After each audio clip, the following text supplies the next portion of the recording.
தூத்துக்குடியில் பிரதமர் மோடி கலந்து கொண்ட நிகழ்ச்சியில் பேசிய மத்திய அமைச்சர் எல் முருகன், தமிழ்நாடு பொதுப்பணித்துறை அமைச்சர் ஏவா வேலு பெயரை ஏவா வாலு என தடுமாறி உச்சரித்த காமெடி அரங்கேறியுள்ளது. பாரத் மாதா கி, பாரத் மாதா கி ஜெய் ஸ்ரீராம். தூத்துக்குடி நம்மளுடைய முத்து நகர், பேல் சிட்டி, அதாவது ஹிந்தியில மோதி, அப்படிப்பட்ட நகருக்கு நம்மளுடைய மரியாதைக்குரிய மோடிஜி அவர்கள், மாண்புமிகு பாரத பிரதமர் மரியாதைக்குரிய திரு நரேந்திர மோடிஜி அவர்கள் இன்றைக்கு கிட்டத்தட்ட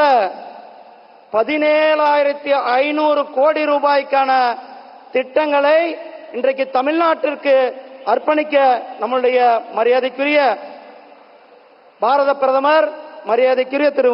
நரேந்திர மோடிஜி அவர்களே, இந்த நிகழ்ச்சியில் கலந்து கொண்டிருக்கின்ற தமிழ்நாட்டினுடைய ஆளுநர் மரியாதைக்குரிய திரு ரவிஜி அவர்களே, இந்த நிகழ்ச்சியில் கலந்து கொண்டிருக்கின்ற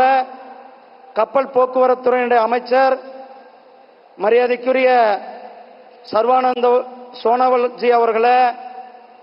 கப்பல் போக்குவரத்துடைய இணை அமைச்சர் மரியாதைக்குரிய சாந்தனு தாக்கூர் அவர்களே, கப்பல் போக்குவரத்துறையினுடைய இணை அமைச்சர் மரியாதைக்குரிய ஸ்ரீபத் நாயக் அவர்களே, பொதுப்பணித்துறையினுடைய தமிழ்நாடு அரசாங்கத்தினுடைய பொதுப்பணித்துறையினுடைய அமைச்சர் மரியாதைக்குரிய ஏவா வேலு அவர்களே, இந்த பாராளுமன்றத்தினுடைய உறுப்பினர் மரியாதைக்குரிய கனிமொழி அவர்களே, மற்றும் இந்த நிகழ்ச்சியில் கலந்து கொண்டிருக்கின்ற மத்திய அரசாங்கத்தினுடைய அதிகாரிகளே, சகோதரர்களே, சகோதரிகளே, உங்கள் அனைவருக்கும் அன்பு கலந்த வணக்கத்தை தெரிவித்துக் கொண்டு, நம்மளுடைய மரியாதைக்குரிய பிரதமர் மாண்புமிகு நரேந்திர மோடிஜி அவர்கள் எப்பொழுதெல்லாம் தமிழ்நாட்டுக்கு வருகிறாரோ அப்பொழுதெல்லாம் பல்லாயிரம் கோடிக்கான திட்டங்களை தமிழ்நாட்டுக்கு கொடுத்துக் கொண்டிருக்கிறார்கள். செய்திகளை உள்ளது உள்ளபடி தெரிந்து கொள்ள ரெஃப்ளெக்ட் நியூஸை சப்ஸ்கிரைப் பண்ணுங்க.